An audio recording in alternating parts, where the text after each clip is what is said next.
नमस्कार, मैं तनप्रीत आप सभी का एनबीटी के खास शो दिल की बात में स्वागत करती हूँ।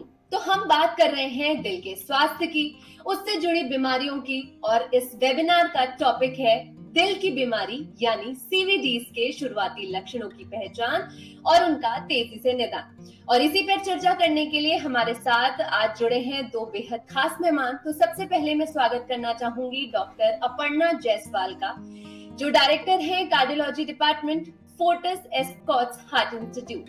डॉक्टर अपर्णा, आपका बहुत बहुत स्वागत है हमारे इस खास शो पर। Thank you so much Tanpreet, I am very happy to be here. साथ ही मैं स्वागत करना चाहूंगी डॉक्टर राजीव भागवत का, जो सीनियर कंसल्टेंट है interventional cardiology, Nanavati Max Super Speciality Hospital. Doctor Rajiv, आपका भी बहुत बहुत स्वागत है। Thank you तनप्रीत।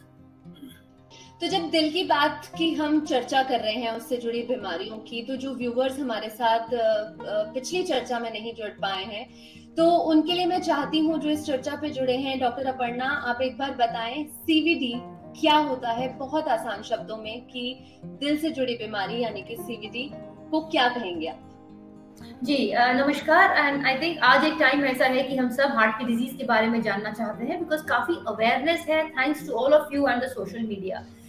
अब सीवीडी जैसे कि नाम है कार्डियोवैस्कुलर डिजीज। अब कार्डियोवैस्कुलर डिजीज का मतलब क्या हुआ कि कार्डियक, हार्ट की और ब्लड वेसल्स की डिजीज के बारे में हम कहते हैं कार्डियोवैस्कुलर डिजीज।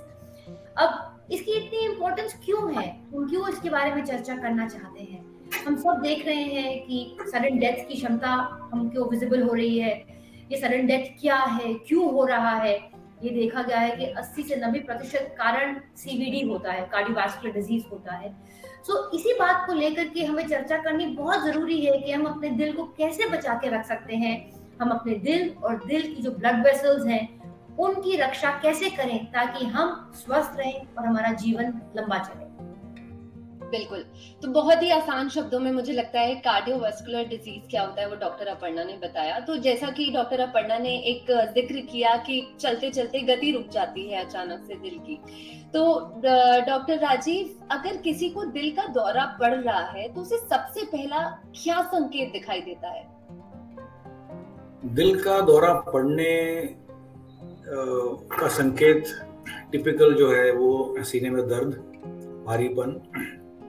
इन सीने में दर्द भारीपन के और कई भी कारण होते हैं। सो जिस मरीज को सीने में दर्द भारीपन, स्पेशली छाती के बीच में कुछ रखा हुआ है भारीपन, दिस इज कॉमनेस्ट सिम्टम। इसके अलावा पेशेंट्स को लेफ्ट आर्म में दर्द, पीठ में दर्द, गले में जकड़न, इस तरह के सिम्टम में आते हैं। बट सबसे इम्पोर्टेंट चीज ये है कि जो मरीज है इसको इतनी जानकारी होना चाहिए कि मुझे हार्ट अटैक का रिस्क है कि नहीं। तो किन लोगों को रिस्क है? Number 1 diabetes, number 2 blood pressure, smokers, high cholesterol, and the most important factor is family history. हम लोग आजकल जो नए यंग लोगों को हार्ट अटैक्स न्यूज पढ़ते हैं, लॉट ऑफ दीज पीपल, कई लोगों को इनको फैमिली हिस्ट्री होती है which is ignored.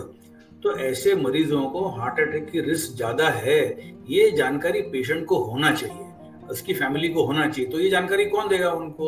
Family physician, number 1। If they are not satisfied or they don't have facility, then they should do some homework and find out who is a good doctor in the area. Very important. When you, especially Mumbai में आजकल नए नए neighborhoods खुले हैं, there are some places where there is not enough or good medical facility. So मैं मरीजों को बोलता हूँ हमेशा कि भाई आपको अगर मेरे पास आने में तकलीफ है तो आपके एरिया में डॉक्टर अच्छा कौन है, ये आप पहले इसका थोड़ा रिसर्च करो। Go to him because a good doctor will act as a good guide in such a situation. रात को समझो किसी को सीने में भारीपन हुआ and he is experiencing persistent pain, continuous pain हो रहा है उसको, और सबसे इम्पोर्टेंट ये कि ये छाती में दर्द या बाकी सिम्टम मैंने आपको बताया, तो ये अक्सर जब हार्ट अटैक आता है तो this is a new thing, ये नई चीज कोई भी पेशेंट को लगती है। तो ये बहुत इंपॉर्टेंट है। All these factors are important. किसको हार्ट अटैक आने का रिस्क है? तो हार्ट अटैक का जो सिम्टम पेशेंट को आता है, सीने में भारीपन, दर्द, स्पेशली लेफ्ट साइडेड, हाथ में दर्द, पीठ में दर्द, गले में जकड़न, तो ज्यादा कॉमन सिम्टम। कई बार लोगों को एसिडिटी करके होती है, गले में और सीने में एसिडिटी का सिम्टम आता है।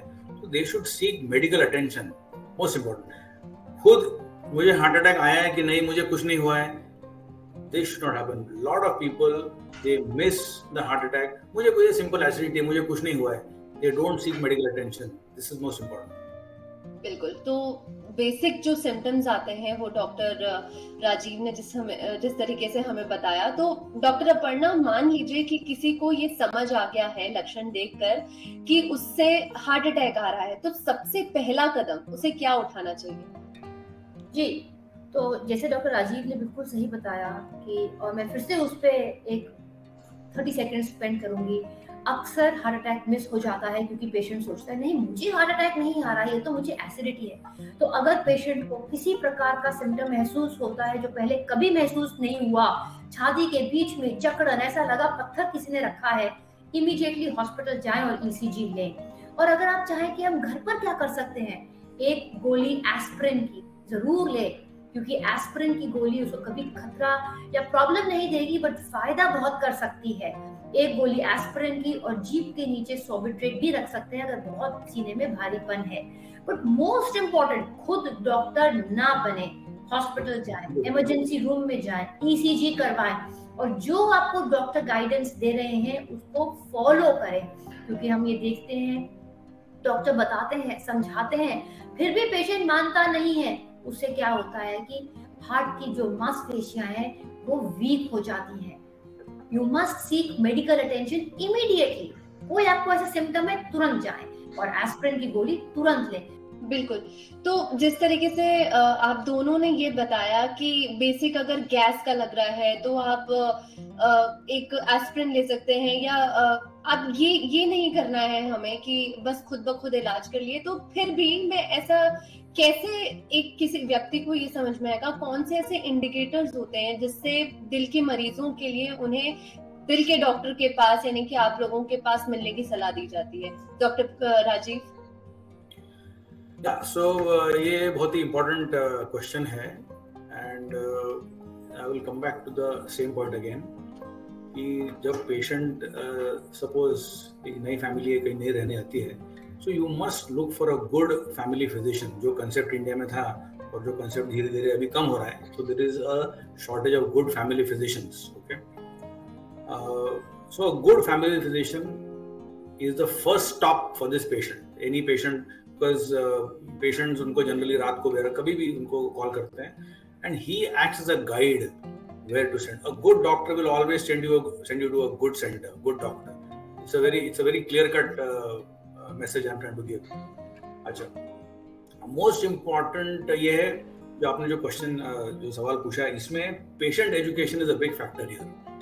अपने पेशेंट्स कितने मेडिकली अवेयर हैं कि मुझे हार्ट अटैक का रिस्क है कि नहीं है, तो ये पेशेंट का मेडिकल अवेयरनेस जो है इसको दर्शाता है कि मुझे कार्डियोलॉजिस्ट के पास जाना चाहिए, या मुझे फिजिशियन के पास जाना चाहिए, या मुझे सिंपल जीपी तक सीमित रहना चाहिए।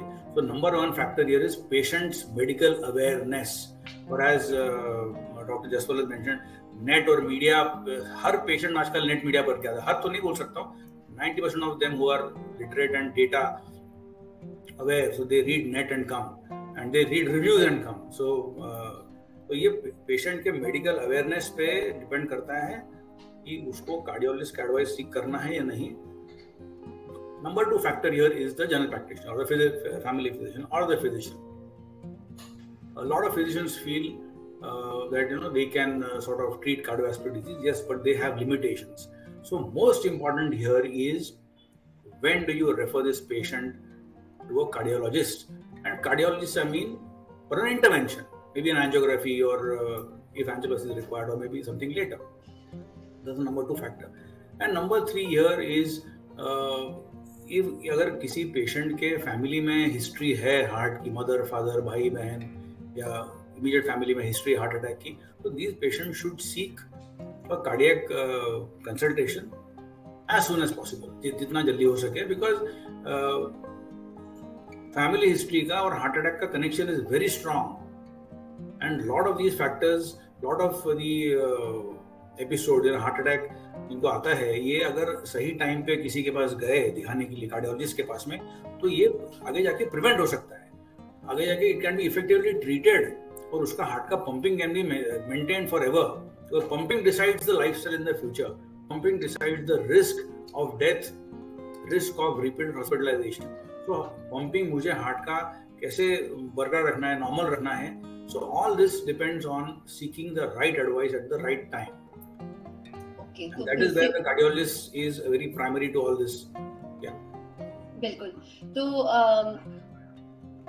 जी डॉक्टर अपर्णा जी, तो जैसे डॉक्टर राजीव ने बताया, थोड़े से मैं सिम्टम्स के बारे में और बताना चाहूंगी कि कब वो डॉक्टर के पास जाए। तो मोस्ट इम्पोर्टेंट है, अगर एक यंग अडल्ट मेल है और वो नॉर्मली सैर करता है और वो पार्क में चलने जाता है और उसको लगता है जितना मैं पहले चल पा रहा था अब मैं नहीं चल पा रहा हूँ, मुझे चलने में सीने में भारीपन होता है या सीढ़ी चढ़ने में सीने में भारीपन होता है और मैं रुकता हूँ तो आराम हो जाता है, ये लक्षण को हम एंजाइना कहते हैं। इस लक्षण को आप नजरअंदाज बिल्कुल नहीं करें। सिमिलरली, अगर चलने पे आपको पहले सांस नहीं फूलता था और अब फूलने लगा है, आप अपने डॉक्टर के पास जाइए, आप बोलिए कुछ एब्नॉर्मल दिख रहा है मुझे। ये 2 लक्षण मोस्ट इंपॉर्टेंट है। और स्पेशली अगर आपको ब्लड प्रेशर है, जैसे डॉक्टर साहब ने बताया, डायबिटीज है, स्मोकिंग है, कोलेस्ट्रॉल बढ़ा हुआ है, फैमिली हिस्ट्री है, सेडेंटरी है, आप मोटापे में है, ग्रस्त हैं, ये अगर आपके पास रिस्क फैक्टर्स हैं प्लस ऐसे सिम्टम्स हैं, आप अपने लोकल डॉक्टर के पास फर्दर अपने कार्डियोलॉजिस्ट के पास जरूर जाए और इजहार करें ताकि आपका ट्रीटमेंट चालू हो सके। तो बिल्कुल डॉक्टर अपर्णा, जैसे कि आपने बताया कि ये सारे लक्षण भी होता है कि अगर कोई व्यक्ति पार्क में जा रहा है और उसे अगर एकदम जो ब्रेथ है उसकी हैवी लग रही है, तो डॉक्टर अपर्णा, अगर ऐसी सिचुएशन आती है कि कोई व्यक्ति अकेला है और उसे कोई भी इनमें से लक्षण महसूस हो रहे हैं, तो वो खुद की सहायता करने के लिए सबसे पहले क्या कर सकता है? देखिए, यही हम बार बार डिस्कस कर रहे हैं कि अगर किसी को ऐसे लक्षण आते हैं, पहली बात तो आपको नजरअंदाज नहीं करना, आपको आइडियली वहां तक वेट भी नहीं करना चाहिए। अगर आपको ब्लड प्रेशर है, डायबिटीज है, आप अपने डॉक्टर के पास जाइए, टाइम से अपने टेस्ट करवाइए। पर चलो, अगर आप करवा रहे हो और उसके बावजूद आपको लक्षण आते हैं, इन लक्षणों को, this is the most important symptom which is called angina. चलने पे सीने में भारीपन आना, आराम करने से ठीक हो जाना, सीढ़ी चढ़ने में सीने में भारीपन आना, रुक जाने से आराम हो जाना, या सांस फूलना और फिर आराम करने से आराम हो जाना, आपको तुरंत अपने डॉक्टर के पास जाकर के अपना बेसिक एक ईसीजी और ब्लड टेस्ट करवाना चाहिए। आगे आपके डॉक्टर आपके लक्षण सुनकर, हो सकता है आपको इको बोले, हो सकता है आपको स्ट्रेस इको बोले या एंजियोग्राफी बोले, आपको इस सिम्टम्स के डिपेंडिंग आपके क्या सिम्टम्स हैं, आपके डॉक्टर आपको गाइड करेंगे और आपको वो टेस्ट जरूर पे जरूर करवाने चाहिए। क्योंकि जैसे डॉक्टर राजीव ने बताया, हम कार्डियोलॉजिस्ट क्या चाहते हैं, हम चाहते हैं कि आपकी हार्ट की जो पंपिंग की क्षमता है वो नॉर्मल रहे। अगर आपका हार्ट का पंपिंग नॉर्मल रहेगा, वो डिसाइड करेगा कि आपकी लाइफ कैसी रहेगी। अगर आप अपने सिम्टम्स को नजरअंदाज करेंगे, अगर आपका पंपिंग कमजोर हो गया, आपकी पूरी लाइफ बदल जाती है। इसलिए ये सिम्टम्स मोस्ट इंपॉर्टेंट हैं। आपको आइडियली सिम्टम्स आने से पहले ट्रीटमेंट के लिए अपने गुड फैमिली फिजिशियन से कांटेक्ट में रखना है। अगर ऐसे सिम्टम्स आते हैं, आप प्लीज हॉस्पिटल जाइए, ट्रीटमेंट करवाइए ताकि आपका हार्ट का मसल नॉर्मल रहे।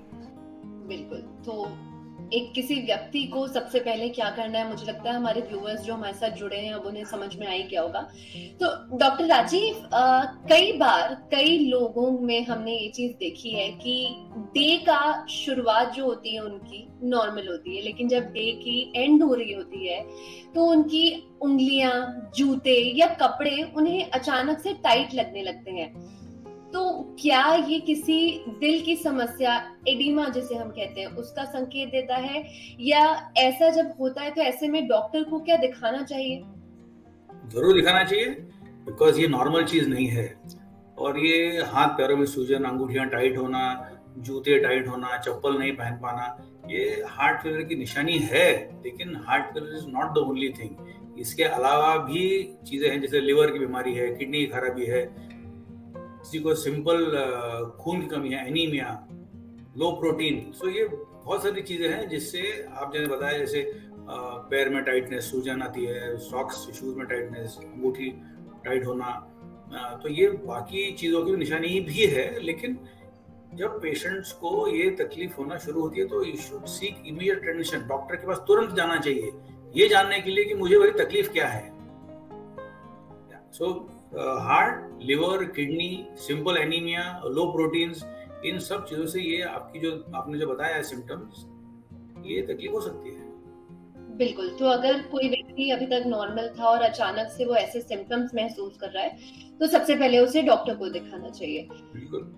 अब जैसे हम हार्ट अटैक्स की बात कर रहे हैं और दिल की गति बढ़ रही है, धीमी हो रही है, उसकी बात कर रहे हैं, इसी में आप दोनों ने एक सिम्टम बताया, गैस या गैस्ट्रिक अटैक।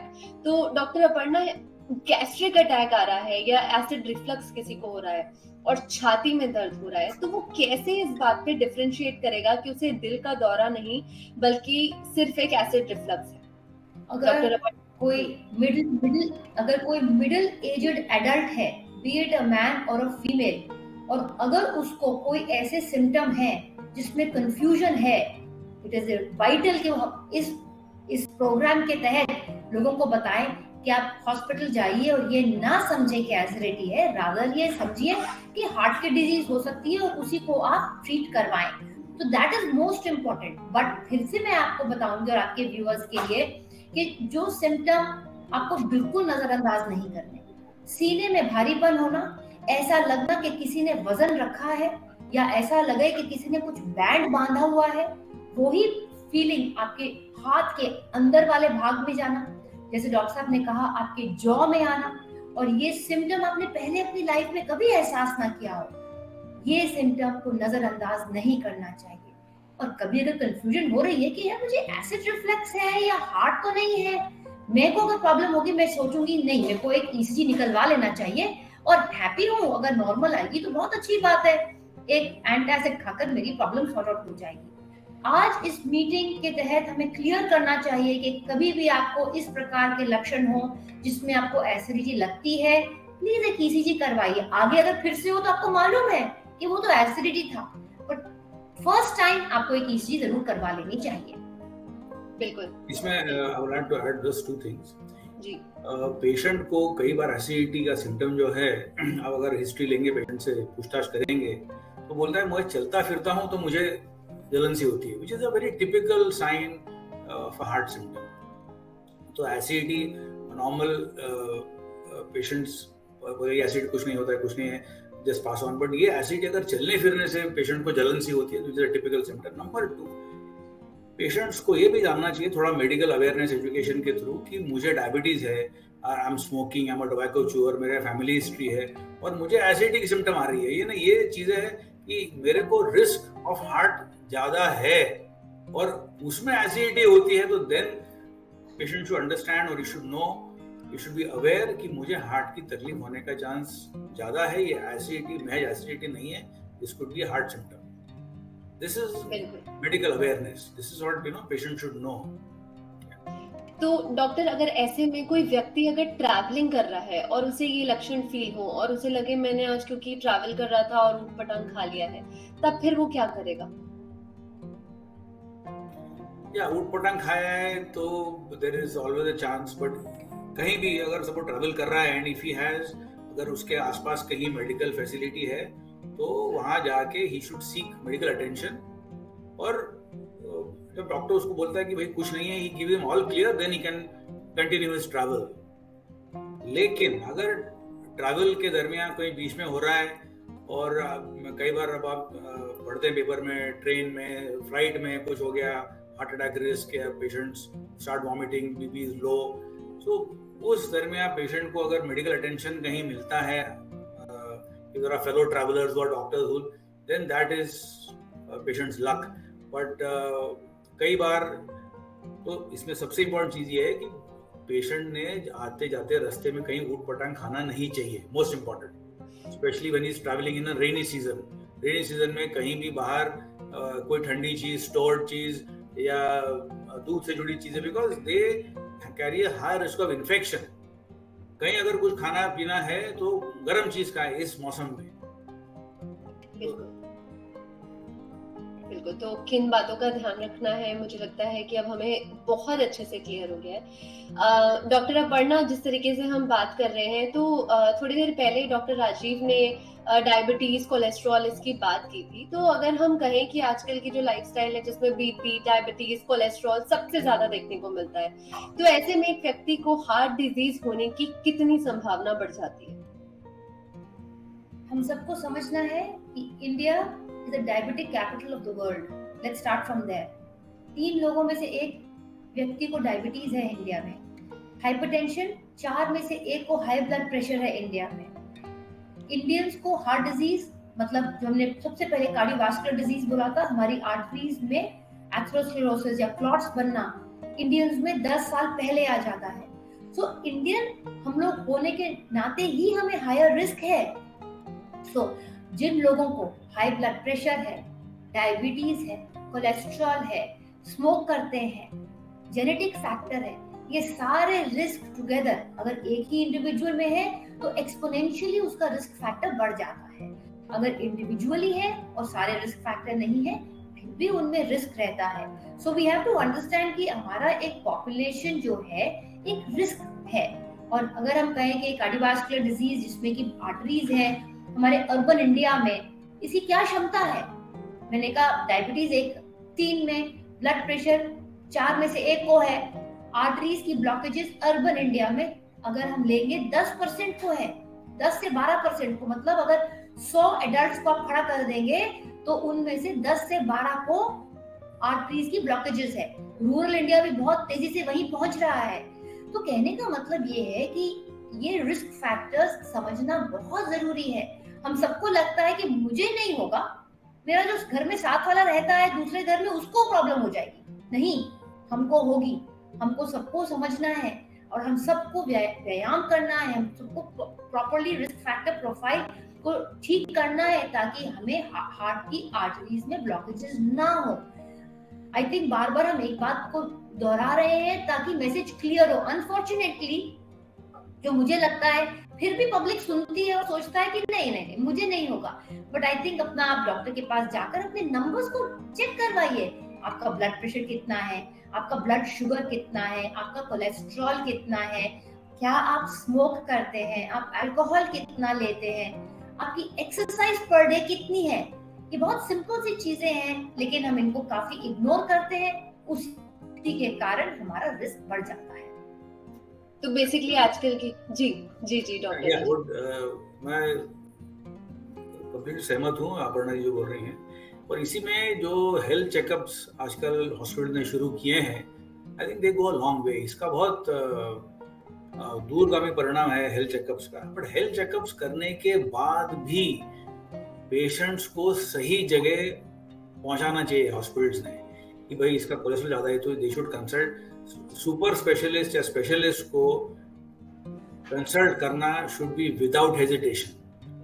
हेल्थ चेकअप करने के बाद भी कई बार पेशेंट सुपर स्पेशलिस्ट के पास जाने में उनको टाइम लगता है और ये time sometimes can be critical for the patient.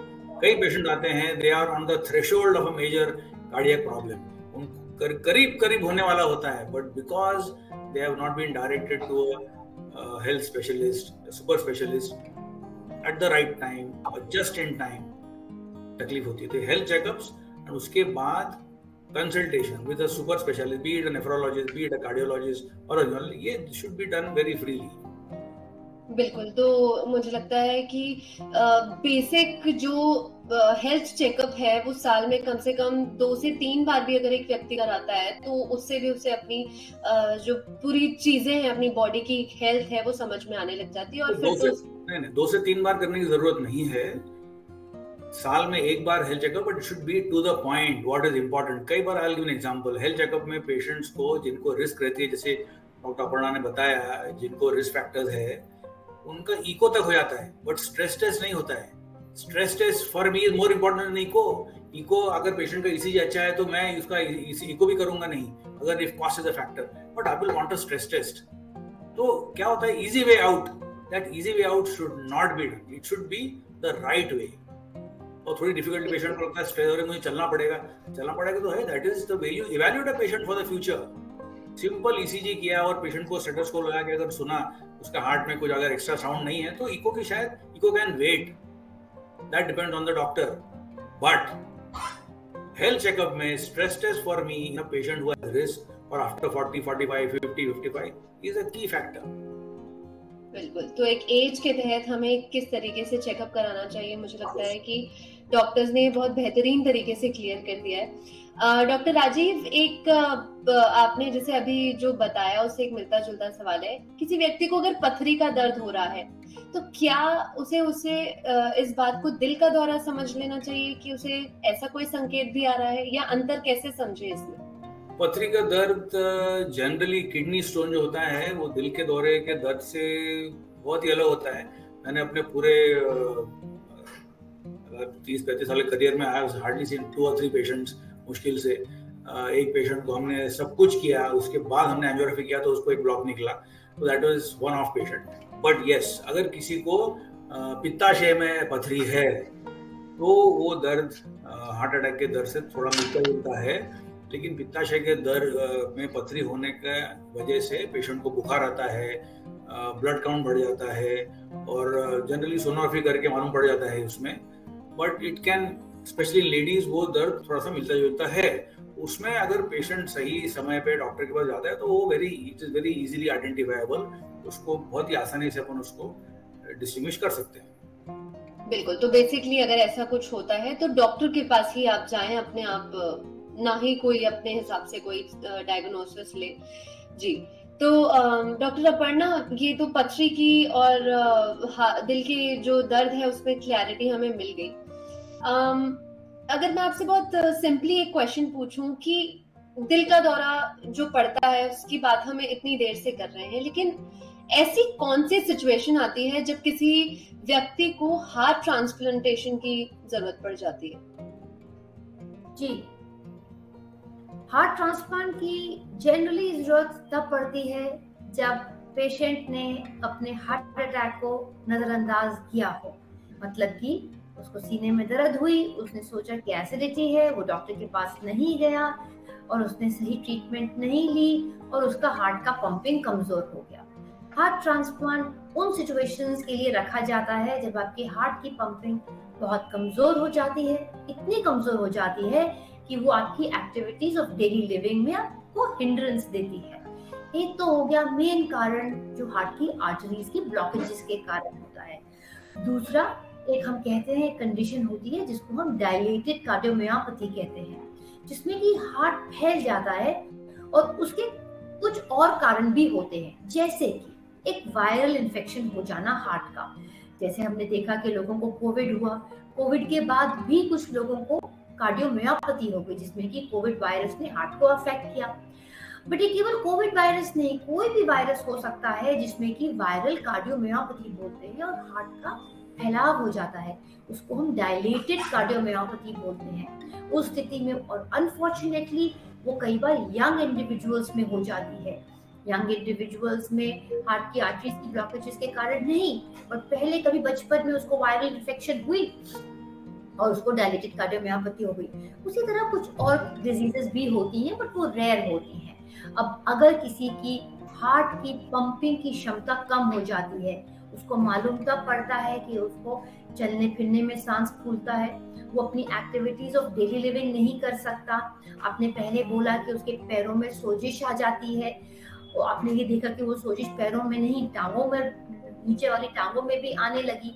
रात को सोने में सांस फूलना, उठकर बैठना और बैठकर पूरी रात काट देना, उसको हम एलवी डिसफंक्शन बोलते हैं, जिसमें कि हार्ट की पंपिंग कमजोर हो जाती है।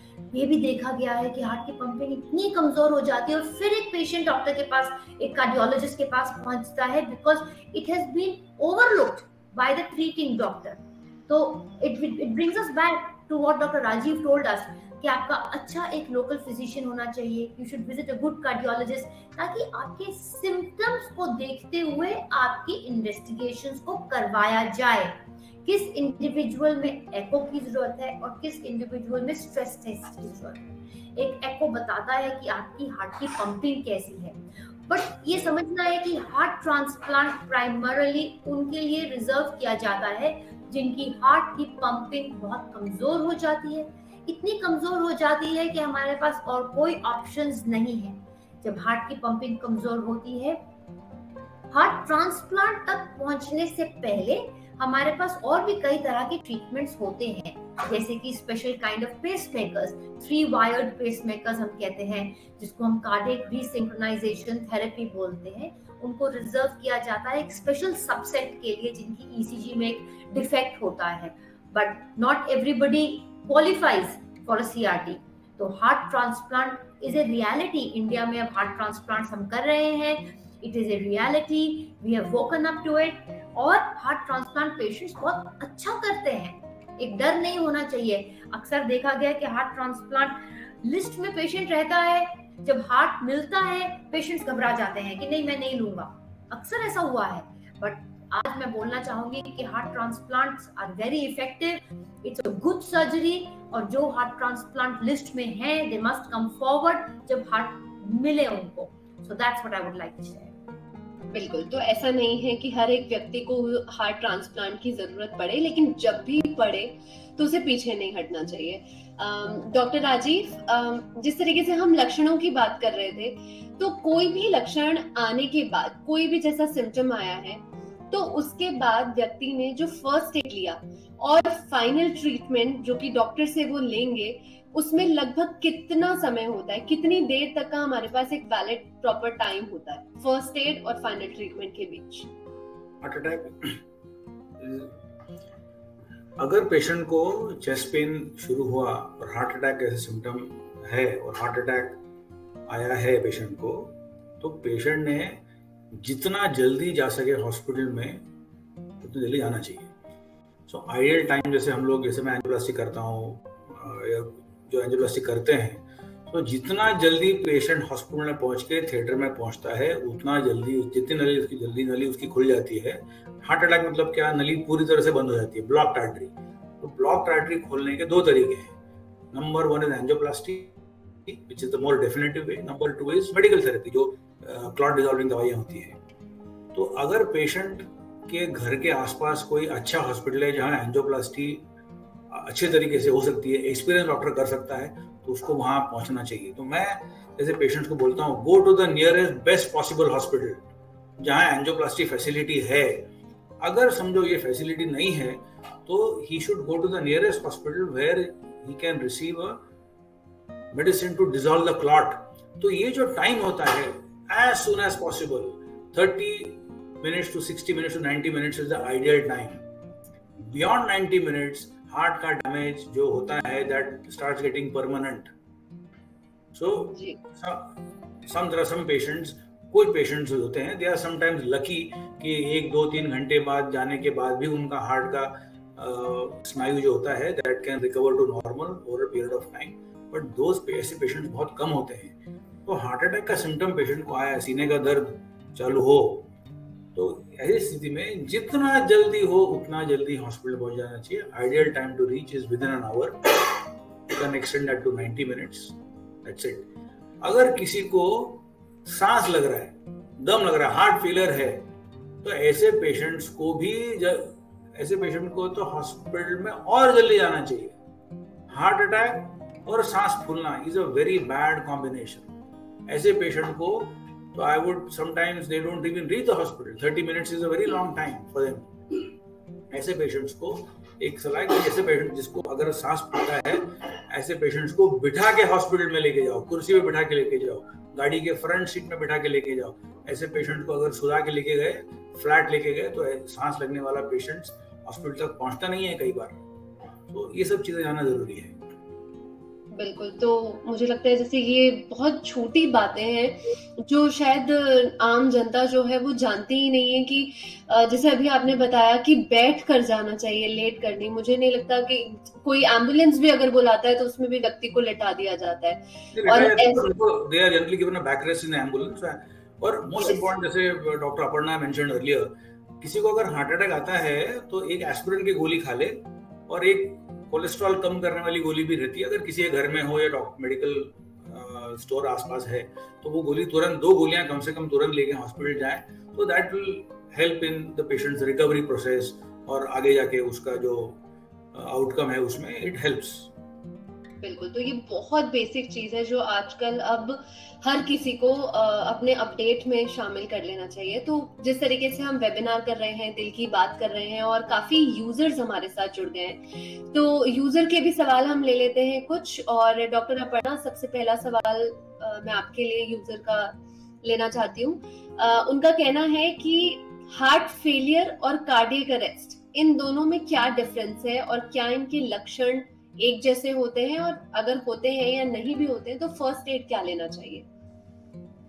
जी, heart failure as the name implies कि हार्ट फेल कर रहा है। किसको फेल कर रहा है? बॉडी को फेल कर रहा है। जो बॉडी की नीड्स है, बॉडी की डिमांड्स है, हार्ट फेल कर रहा है वो डिमांड्स पर फुलफिल करने के लिए। तो उसमें क्या होगा? हार्ट फेलियर जब पेशेंट को होगा उसको सांस फूलेगा क्योंकि बॉडी को पूरा खून नहीं मिल रहा है। तो heart failure is a condition जिसमें पेशेंट को सांस फूलेगा, थकावट लगेगी, पैरों में सोजिश आ सकती है, रात को उसको उठकर बैठकर ही रात गुजारनी पड़ेगी। उसको हम हार्ट फेलियर कहते हैं। Cardiac arrest is a problem of the electrical system of the heart. Cardiac arrest में नाम क्या हुआ? कार्डियक अरेस्ट, हार्ट बंद हो जाना, एकदम खचाखच आपकी जो इलेक्ट्रिकल वायरिंग है बंद हो गई मतलब क्या हुआ? हार्ट में इतनी तेज गति से इलेक्ट्रिसिटी आई या फिर इलेक्ट्रिसिटी बिल्कुल नहीं आई। आजकल सोशल मीडिया पे हम इतने वीडियोस देखते हैं जिसमें कि पेशेंट्स, यंग इंडिविजुअल्स गिरते हुए पाए जाते हैं और लेबल किया जाता है। कुछ को कहते हैं सडन कार्डियक अरेस्ट हो गया, कुछ को कहते हैं हार्ट अटैक हो गया। ये दोनों बहुत अलग चीजें हैं। हार्ट अटैक, अभी तक हम उसके बारे में बात कर रहे हैं। हार्ट अटैक में सीने में दर्द होना, हार्ट की आर्टरी में ब्लॉकेज होना, उसके कारण आगे चलकर हार्ट फेलियर होना। कार्डियक अरेस्ट बिल्कुल अलग है। कार्डियक अरेस्ट में हार्ट की इलेक्ट्रिकल वायरिंग बंद हो जाती है और पेशेंट का ब्लड ब्रेन को नहीं जाता।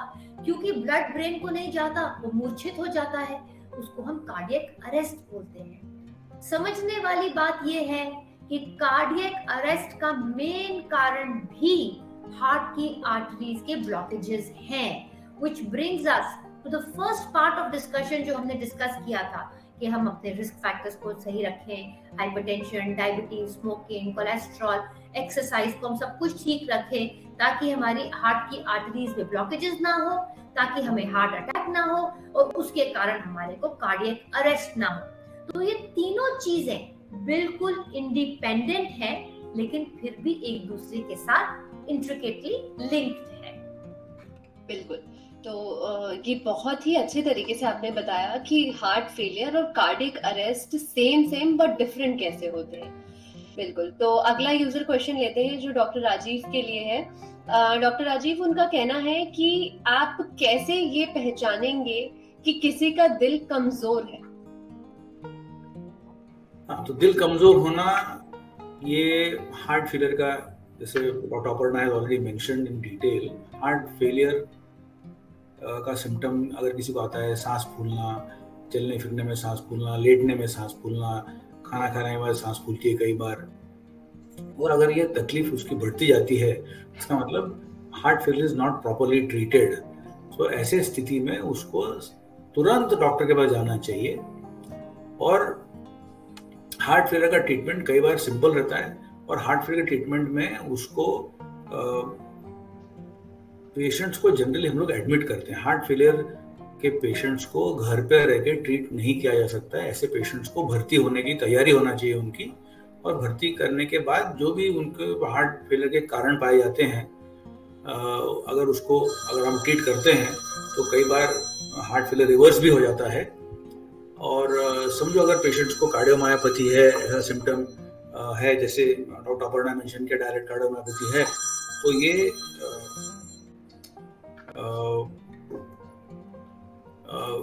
डायरेक्ट कार्डियोमायोपैथी भी सही टाइम पे इलाज करके हार्ट का पंपिंग जो कमजोर होता जाता है उसको अपन रोक सकते हैं या उसको डिले कर सकते हैं। तो बेसिकली ऐसा कहा जा सकता है कि किसी को अगर सांस फूलने की बेसिक अगर प्रॉब्लम हो रही है तो इसका मतलब उस इंसान का दिल जो है वो कमजोर है। तो उसे डॉक्टर को सबसे पहली निशानी सांस फूलना है हार्ट फेलियर की। बट सांस फूलना और कई भी कारण हो सकते हैं, लंग की वजह से हो सकता है, या उनका खून की कमी से होता है, किडनी भी हो सकता है, लिवर भी हो सकता है। लेकिन बिल्कुल चूंकि डिस्कशन हार्ट के बारे में हो रहा है, तो हार्ट फेलियर का सबसे पहला निशानी है सांस फूलना। बिल्कुल। तो बढ़ते हैं हमारे आखिरी यूजर क्वेश्चन की तरफ। और डॉक्टर अपर्णा, आपसे यूजर जानना चाहते हैं कि करंट शॉक देने से क्या रिदम वापस आ जाती है? बहुत बेहतर है ये क्वेश्चन।